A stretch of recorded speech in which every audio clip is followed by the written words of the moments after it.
What's up, everybody? This is Stacking Surfer coming to you from Southern California. But I came here for a very specific reason because it is green outside. I'm going to show you guys around a little bit here to show you how green it is. And I don't know about you guys, but green used to be the color that I went for. I used to think everything that I want needs to be green because money is green. Well, I'm here to tell you that money's not green. Money is the color of gold or yellow or silver or silver. I don't know. It's just the same thing. So why isn't yellow yellow or gold gold? I can't tell you. Don't make these things up. But anyway, green used to be the color, but this is amazing to see what's happening here. These hills are usually completely brown and dried out by this time in March. And we are going to have an insane amount of wildflowers coming because of all this green. So anyway, let's get on to today's topic. So I wanted to tell you guys a little bit about what's going on with the banking situation, as well as how to keep your money safe. All right. Surfer, I think I'm your best friend. Balances in your bank and stack. So many people are freaked out and thinking they need to go pull their money out of the bank right now because the banks are all going to collapse. Well, maybe. We don't know. We'll see what happens here in the future. My guess is if you have less than $250,000 in an account, your money's probably pretty safe. It looks like the government's just put together a new organization through the Federal Reserve that's going to allow them to shore up anybody that has deposits at these banks.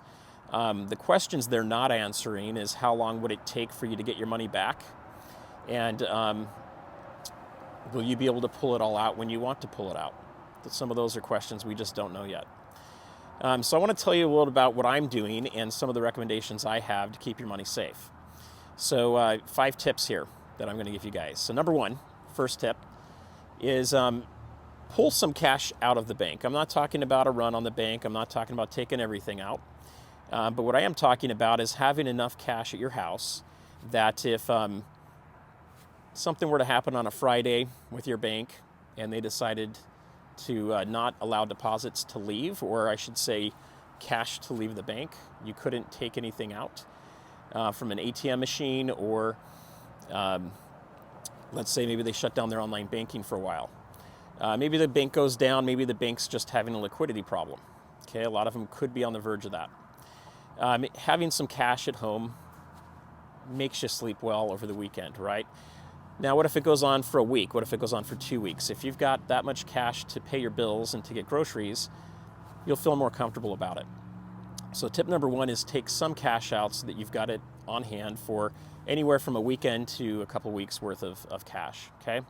If you've got a lot more cash, maybe you want to take a little bit more out. Next, tip is to make sure that you are below that $250,000 limit in your accounts.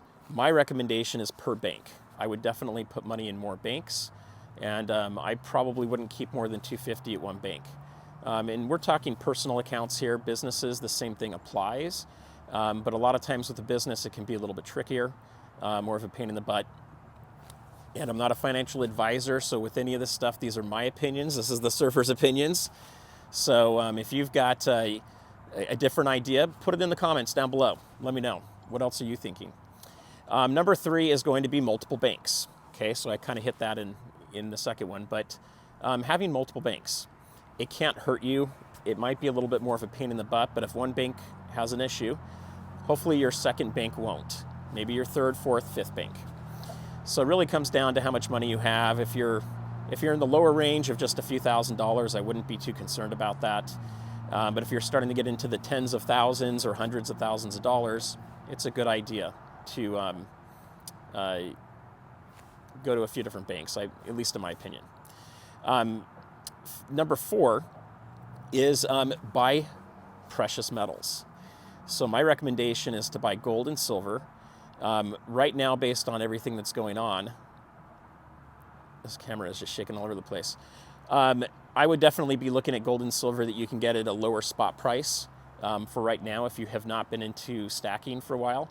And it's fairly easy to pick up some 1 ounce silver coins as well as 1 ounce silver 1 ounce gold coins as well. So to start off with, for the silver, you might be looking at just rounds to get a lower price for them. With your gold, you're most likely going to be getting coins. And I'll have a future video on how to best do that, what my recommendations are, how I do it, and all the different ways that I stack. Number 5, have some emergency food. Okay, in California, we call that hoarding. If you have more than a couple days worth of food, you're a hoarder.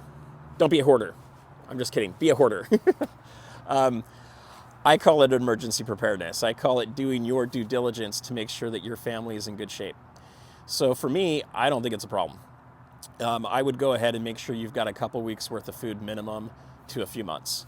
And if that happens and your bank happens to have an issue, you can sleep and be rest assured that hopefully the government will have your back with FDIC insurance. And I have to tell you that if they stop supporting that, we've got a lot bigger problems than we want.